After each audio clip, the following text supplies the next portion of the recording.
Salam sejahtera bagi kita semua. Salam. Kita patut bersyukur kepada Tuhan, bersukacita karena Dia adalah penjaga kita, pelindung yang sudah memberkati kita semua. Itu sebabnya kita harus terus bersyukur kepada Tuhan. Sebab itulah salah satu cara membalas kebaikan Tuhan yang langsung diterima oleh Tuhan. Itu memuji Tuhan, menyembah Tuhan, ya. Karena hal-hal yang lain itu melalui sifatnya. Tetapi kalau kita bilang Tuhan engkau baik, itu langsung diterima oleh Tuhan. Karena kita harus tahu bahwa kita tidak bisa membalas akan kasih Tuhan. Itu sebabnya mari kita berjuang sekuat kemampuan kita untuk menyenangkan hatinya. Haleluya, puji Tuhan. Kita bersyukur karena kita sudah melewati 11 bulan, ya. Yang berat sebenarnya ya tahun ini, tetapi kita bisa ada sampai di penghujung tahun ini semua karena kemurahan Tuhan. Kita masuk dalam minggu pertama, sebenarnya kita akan melaksanakan perjamuan Tuhan, dan biarlah Bapak Ibu Saudara sekalian kita semua bisa mengikuti perjamuan Tuhan, dan saya selalu mendorong untuk melakukannya dengan iman, untuk percaya bahwa ini adalah kehendak Allah. Ketika kita melakukan kehendak Allah, maka Allah disenangkan. Dan kalau Tuhan disenangkan, oh haleluya, Dia mencintai kita. Dia akan memberikan segalanya dalam hidup kita, ya. Kita selalu kasih contoh begini. Kalau ada seorang pria pacaran dengan seorang wanita, dan wanita ini, ceweknya ini menyenangkan hati si cowok ini, saudara. Oh, itu lain kali, saudara, orang kalau lagi kasmaran, lagi jatuh cinta seperti itu, nyandak sadar, saudara, tanpa dikendalikan dengan dengan kesadaran realita, saudara. Oh, dia akan berjuang untuk memberi yang terbaik bagi pacarnya yang memberikan, yang menyenangkan hatinya. Itu seperti itu, ya. Saya percaya bapak-bapak, ibu-ibu, cowok-cowok, cewek-cewek yang sudah pernah mengalami hal ini tahu itu. Kalau perlu serta buka dompet kosong, saudara, umpama mau makan bakso atau apa, buka dompet kosong, taruh kata berpinjam. Karena ada orang yang menyenangkan hatinya. Saudara tahu, sebenarnya itu prinsip yang sama dengan Tuhan. Ketika kita menyenangkan Tuhan, Tuhan akan dengan berbagai macam cara untuk juga menyenangkan kita. Itu sebabnya saudara, engkau harus tahu bahwa Tuhan memberkati orang-orang yang menyenangkan hatinya. Kalau orang yang setiap hari menyakiti hati Tuhan, dengan perilaku, dengan perkataan, dengan cara berpikir, dengan sikap hati yang menyebalkan Tuhan, saudara. Bagaimana Tuhan mau berkati? Tuhan akan memberkati bagi kita semua yang menyenangkan hatinya.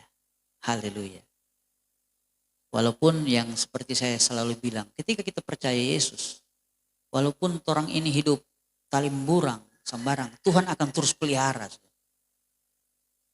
Itu pernyataan kasih Tuhan. Tetapi untuk mempercayakan berkat-berkat besar, itu tidak mungkin. Engkau hanya hidup saja sampai engkau meninggalkan dunia ini dengan keberadaan hidup yang terbatas. Engkau tidak akan dapat dipercayakan hal-hal perkara-perkara besar dalam hidupmu. Hanya mereka yang menyenangkan hati Tuhan. Itu sebabnya sekali lagi, ketika engkau mengikuti perjamuan Tuhan, engkau harus tahu ini adalah kehendak Tuhan.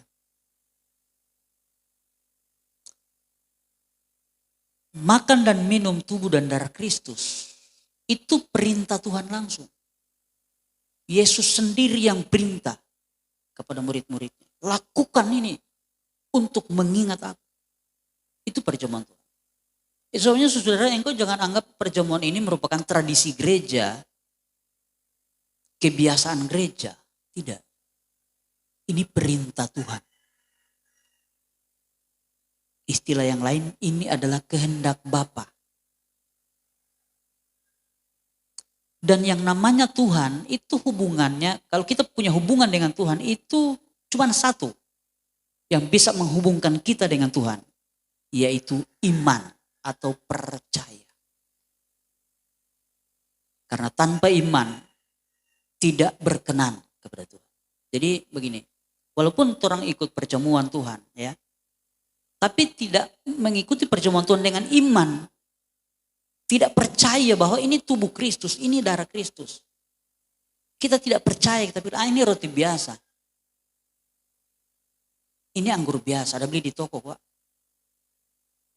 Engkau tidak percaya, artinya ketika engkau ikut perjamuan Tuhan, engkau tidak terhubung dengan Tuhan. Nah, walaupun engkau ikut perjamuan, engkau tidak melakukan kehendak Bapa.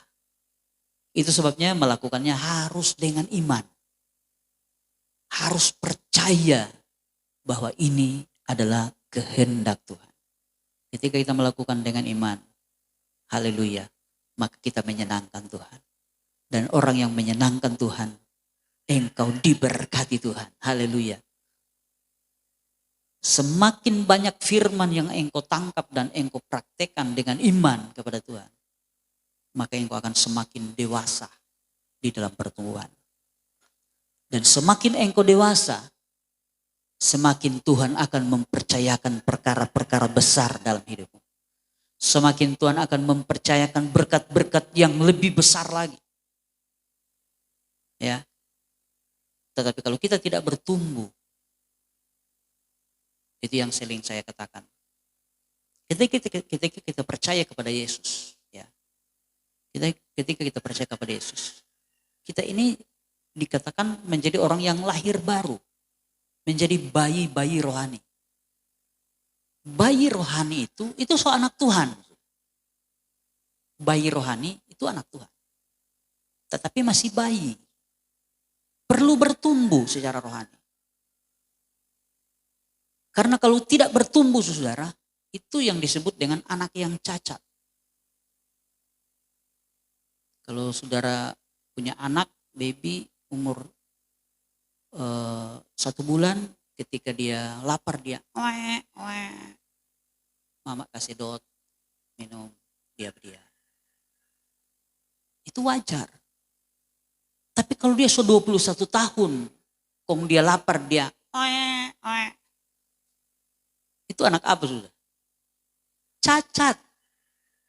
Tidak bertumbuh sudah. Tidak berkembang, tidak ada perubahan di dalam hidupnya secara fisik. Begitu juga dengan bayi rohani sudah.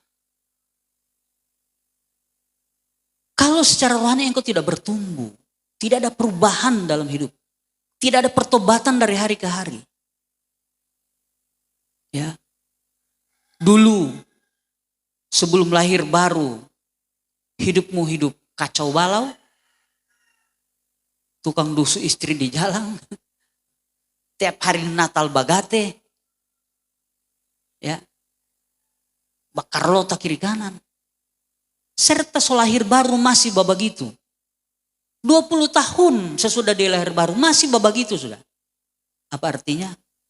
Tidak bertumbuh. Itu cacat di hadapan Tuhan.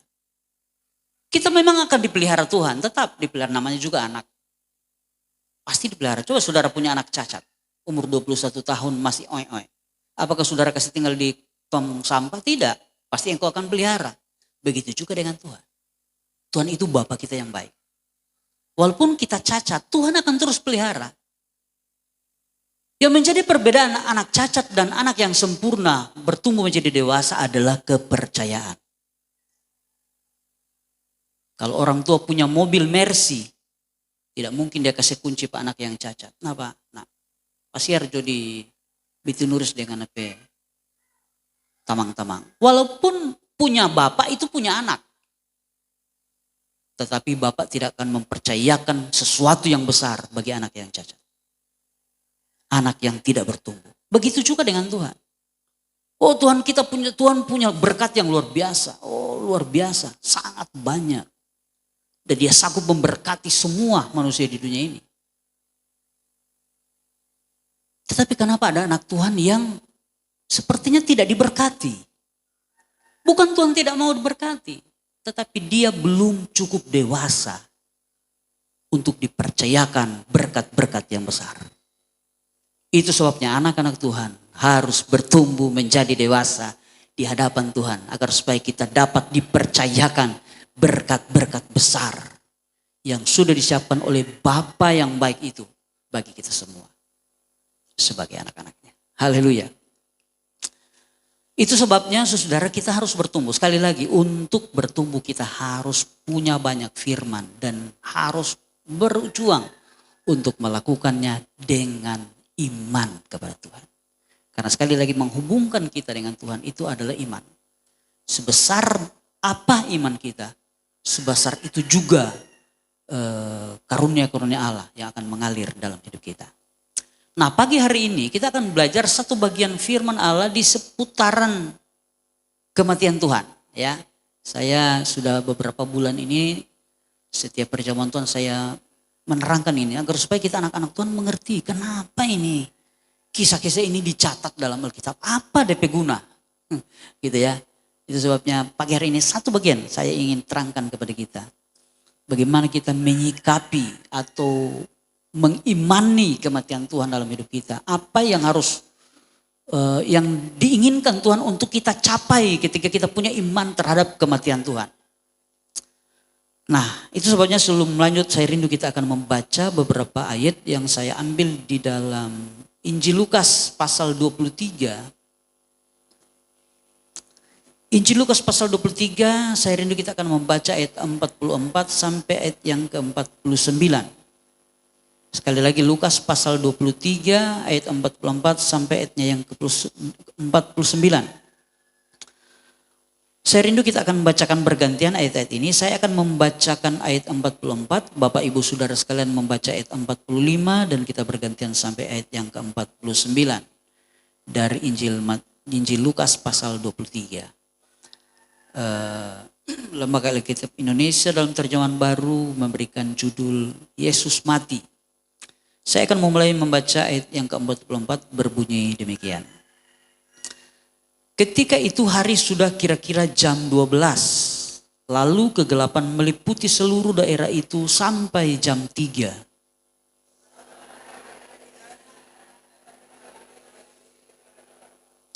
Lalu Yesus berseru dengan suara nyaring, "Ya Bapa, ke dalam tangan-Mu kuserahkan nyawaku." Dan sesudah berkata demikian, ia menyerahkan nyawanya.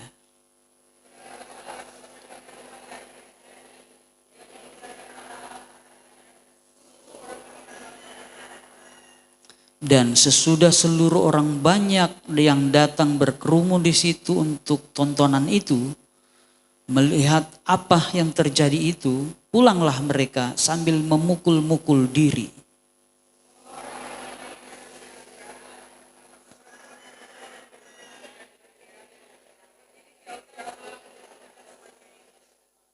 Puji Tuhan, silakan duduk Bapak Ibu Saudara sekalian. Ayat-ayat yang sudah kita bacakan ini adalah kisah di mana Yesus mati. Mati di Bukit Golgota.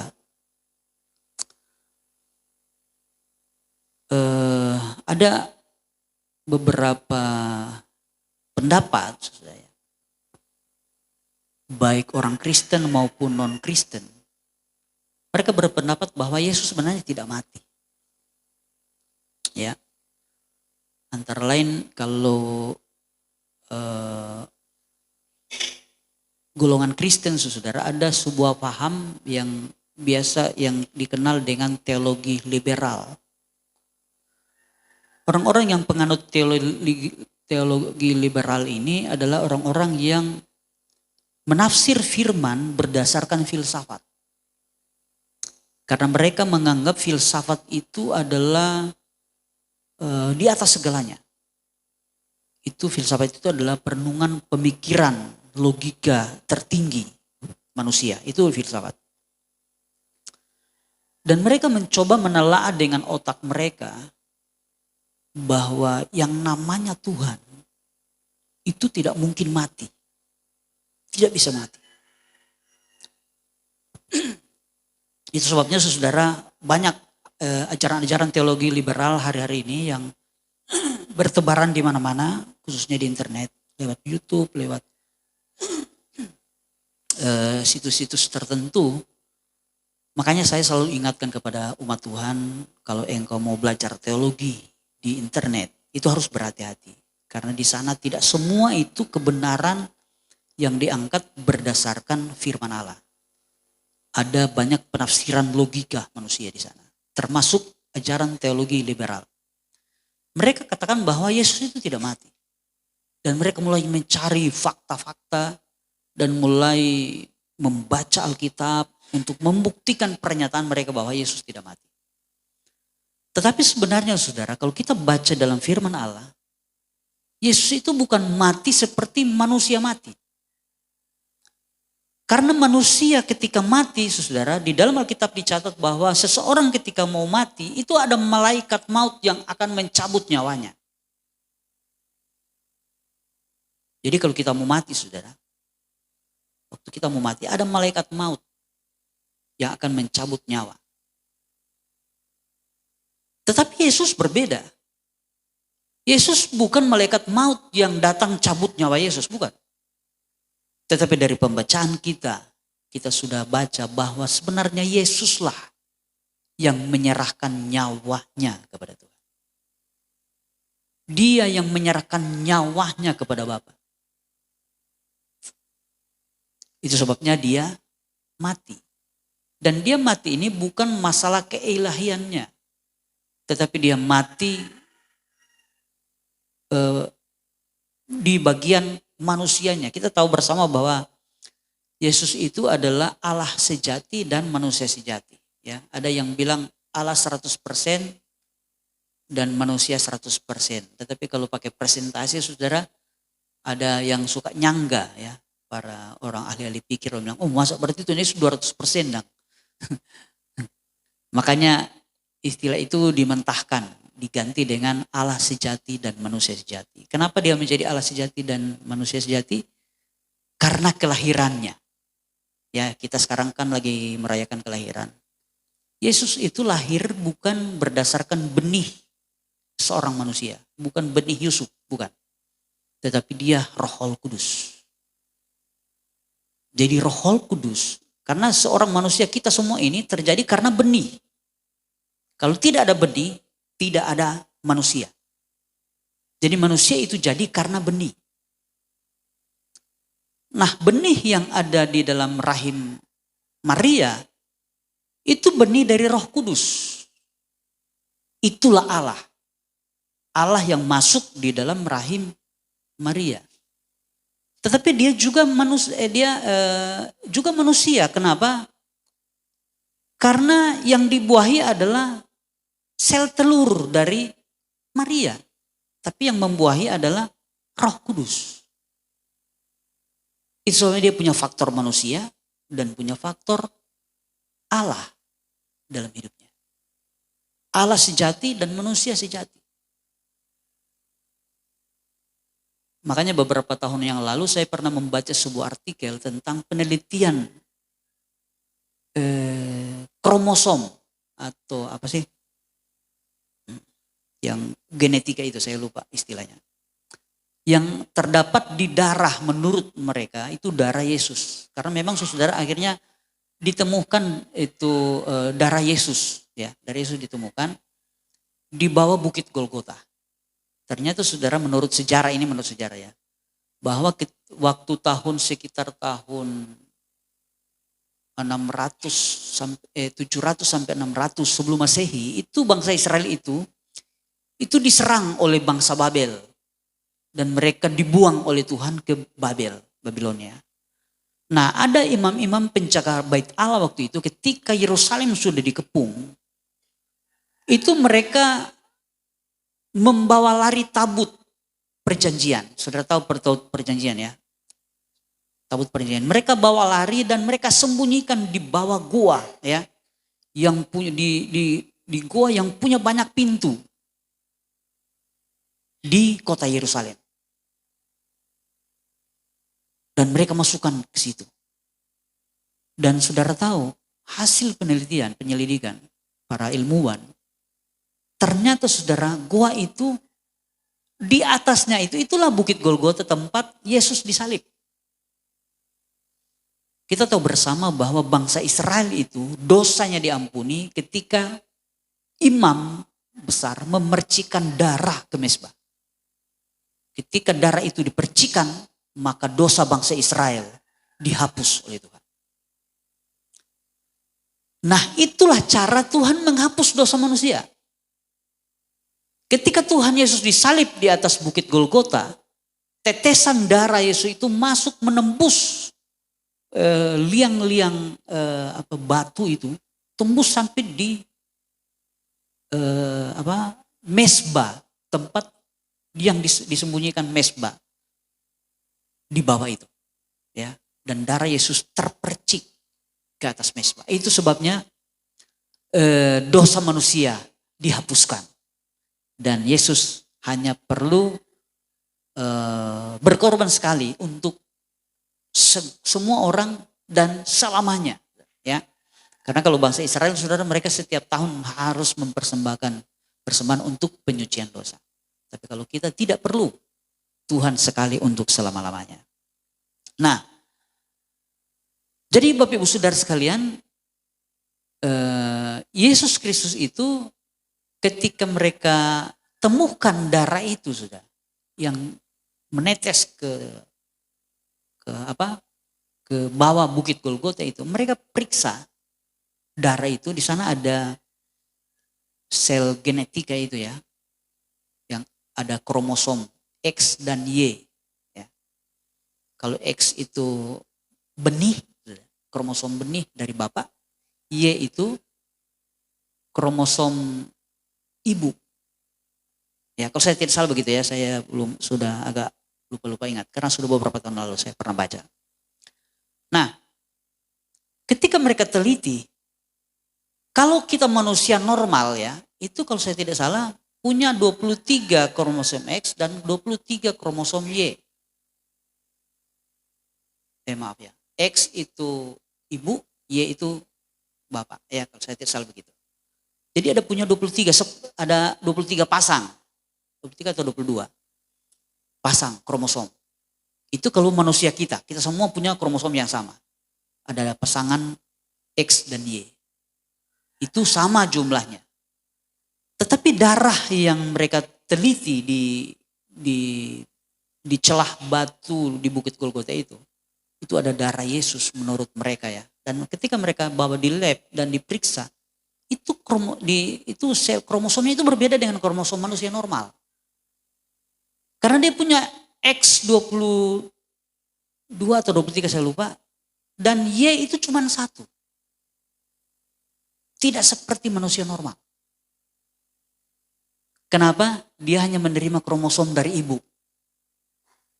Sementara benihnya itu adalah benih ilahi dari Roh Kudus. Itu sebabnya Yesus itu adalah Allah sejati dan manusia sejati. Ketika dia ada di dunia. Tetapi ketika dia bangkit dari antara orang mati, dia meninggalkan kemanusiaannya. Manusianya itu sudah mati, yang bangkit itu adalah Allahnya. Itu sebabnya tembok tidak bisa membatasi. Karena dia sudah Allah 100%. Manusia sudah tidak ada lagi. Dia punya tubuh kemuliaan. Kalau dia berjalan begini teriak-teriak, tembus tembok. Nah, seperti itu. Ketika dia mau ke surga, langsung naik. Tidak perlu mau begini leh. Langsung ke atas. Karena sudah Allah. Itu baru Allah 100%. Jadi Yesus sekarang bukan hidup sebagai manusia lagi. Dia adalah Allah. Nah, Bapak Ibu Saudara sekalian. Jadi saudara di dalam kisah yang sudah kita bacakan tadi, sudah diceritakan bahwa Yesus itu menyerahkan dirinya kepada Tuhan, kepada Bapa di surga. Jadi dia bukan dicabut nyawanya oleh malaikat maut, tetapi dia menyerahkan hidupnya. Dan dia mati di kayu salib. Untuk apa? Untuk menebus kita semua. Supaya kita menjadi anak-anak Tuhan. Haleluya. Dan semua anak Tuhan itu akan dipelihara, dijaga oleh Tuhan. Tidak peduli situasimu. Tetapi yang akan membedakan yang saya katakan tadi. Yang hanya membedakan adalah kepercayaan. Jadi walaupun engkau hidup tidak, pertumbuhanmu lambat sudah karena mungkin engkau kurang respon atau tidak serius mengiring Tuhan. Atau engkau berpikir, biasa Jo. Engkau tidak akan dipercayakan hal-hal besar dalam hidup. Itu sebabnya mari anak-anak Tuhan harus terus berjuang. Nah, yang menarik saya di dalam pembacaan yang sudah kita bacakan tadi bahwa ketika Yesus mati, jadi mulai dari jam 12 siang sampai jam 3 sore, itu gelap gulita. Matahari tidak bersinar kata firman Allah. Ada orang-orang ahli yang saya katakan tadi, yang para teolog liberal, mereka bilang itu memang gerhana matahari. Tetapi menurut catatan catatan sains, belum pernah ada gerhana matahari selama 3 jam. Tidak ada. Itu benar-benar kuasa Tuhan. Dari jam 12 sampai jam 3 sore. Itu gelap gulita, kata firman Allah. Dan semua yang menyaksikan, di tengah-tengah kegelapan tiba-tiba Yesus berseru, Bapa, ke dalam tanganmu aku serahkan. 3 jam berlangsung, situasi sangat mencekam. Di sekitar Bukit Golgota ini. Dalam kegelapan. Tiba-tiba ada suara melengking. Bapa, ke dalam tanganmu aku serahkan nyawaku. Dan Yesus mati. Semua menyaksikan. Kemudian matahari mulai bersinar. Di catatan Injil yang lain, saat itulah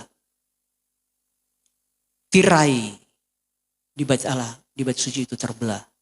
Dan ada banyak orang-orang kudus bangkit dari mati. Itu peristiwa yang sangat luar biasa saat itu. Ketika Yesus mati di kayu salib. Itu sebabnya orang-orang yang menyaksikan ini, termasuk di sana dikatakan kepala pasukan. Kepala pasukan ini orang kafir, dia bukan orang Yahudi. Dia adalah orang Roma, orang Romawi, prajurit Romawi. Ketika dia menyaksikan situasi yang luar biasa itu, dari mulutnya secara spontan dia katakan, orang ini benar-benar adalah anak Allah. Tetapi sudah terlambat. Yesus sudah mati. Bukan cuma itu, orang-orang yang menyaksikan ini, yang menonton peristiwa ini, dikatakan mereka pulang sambil memukul diri mereka. Tanda sebuah penyesalan. Kenapa saya teriak? Salibkan dia. Karena menyaksikan situasi kematian yang tidak biasanya. Karena memang dia adalah Allah. Mereka menyesal. Nah, ini merupakan sebuah pelajaran bagi kita semua. Semua kita pasti akan memutuskan. Setiap saat kita akan membuat keputusan dalam hidup ini. Tidak ada manusia yang tidak pernah membuat keputusan. Pas bangun pagi dia harus memutuskan mau cari slop dulu atau mau sikat gigi dulu. Itu keputusan. Ketika dia mau masuk gereja, dia harus memutuskan saya mau pakai baju apa, merah, biru, kuning, kelabu. Kita pasti memutuskan setiap hari. Dan dari sekian banyak keputusan, saya percaya ada keputusan-keputusan yang membuat kita menyesal. Kenapa saya memutuskan ini?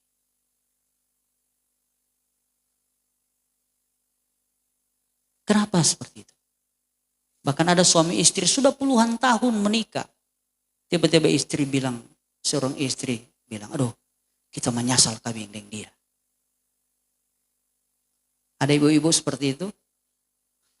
Menyesal menikah dengan pasanganmu? Atau sebaliknya? Ada dulu di Jakarta sebuah retret, bapak ibu, suami istri ya. Kemudian dikasih bersaksi. Kemudian bapaknya bersaksi. Selesai retret itu. Dia bilang, sebelum saya ikut retret ini, saya pernah berdoa kepada Tuhan. Dia bilang begini. Dia berdoa begini, Tuhan, kalau Engkau memberikan saya kesempatan hidup lagi, saya tidak mau menikah dengan istri saya. Dia menyesal. Cerewet sekali dia. Dari pagi sampai sore tidak pernah berhenti. Full kita telinga. Kalau kita telinga ada kantong. Sota bembeng sampai di sini. Punung deng tapi itu kata-katanya seperti itu. Menyesal atas keputusannya ketika menikah. Salah memutuskan. Nah ini orang-orang ini seperti itu. Ketika mereka lihat Yesus, ternyata luar biasa. Dan mereka pulang menyesal. Aduh. Dan mereka memukul-mukul diri mereka. Menyesal terhadap keputusan. Saudara, ini ada pelajaran yang berharga bagi kita. Bahwa ketika mengambil keputusan harus berhati-hati. Jangan sampai salah memutuskan. Karena keputusan yang salah itu akan membawa penderitaan, membawa penyesalan. Kenapa? Karena hidup ini akan terus berjalan. Tidak akan kembali lagi. Tahun 2021 tidak akan kembali lagi. Misalnya kalau engkau pernah membuat keputusan yang salah di tahun 2021. Wah, itu penyesalan. Aduh, kenapa kita bulan Januari nyendak baking ini Kang? Padahal ada kesempatan teh.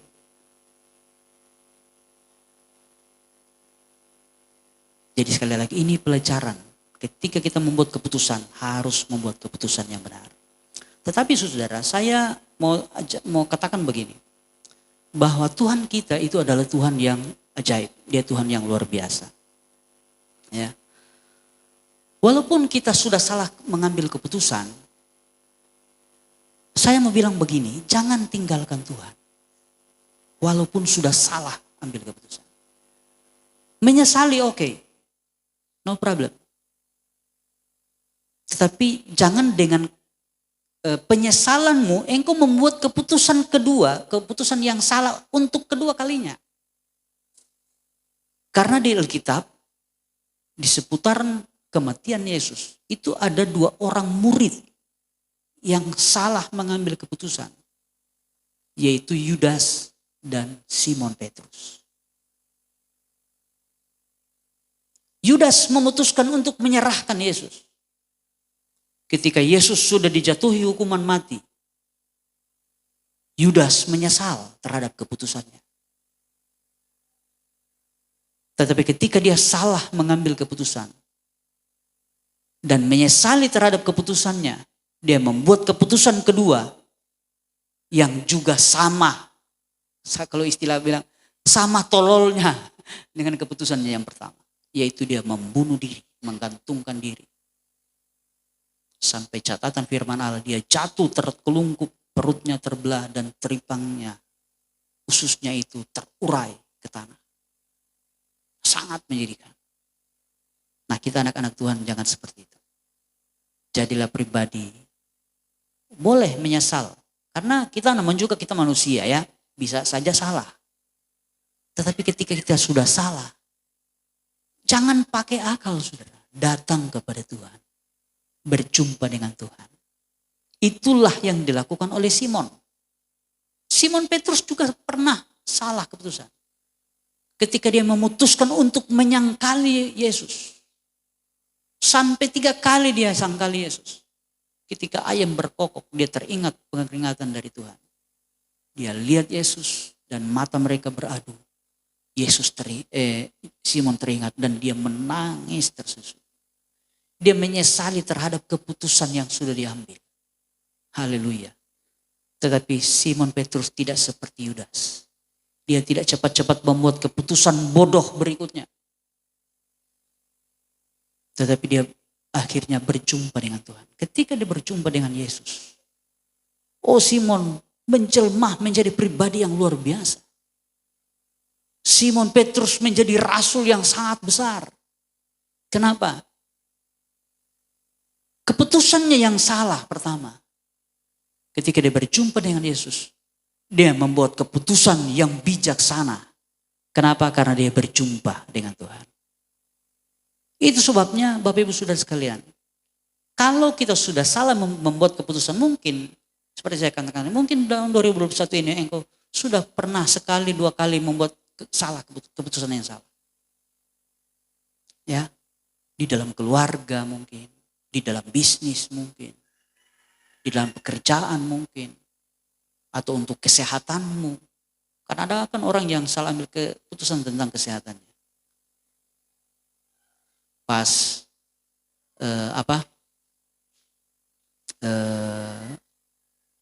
kena penyakit, saudara. Ada yang kan kalau orang sakit parah kan suka dapat informasi macam-macam ya.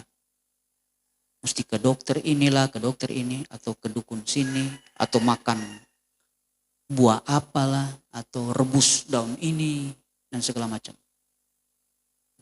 Dan akhirnya saudara, ternyata dari semua itu pilihan kita memutuskan sesuatu yang ternyata salah. Dulu ada teman saya hamba Tuhan. Dia sakit mah dan ginjal.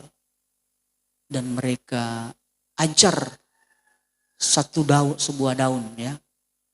Makan ini daun ini.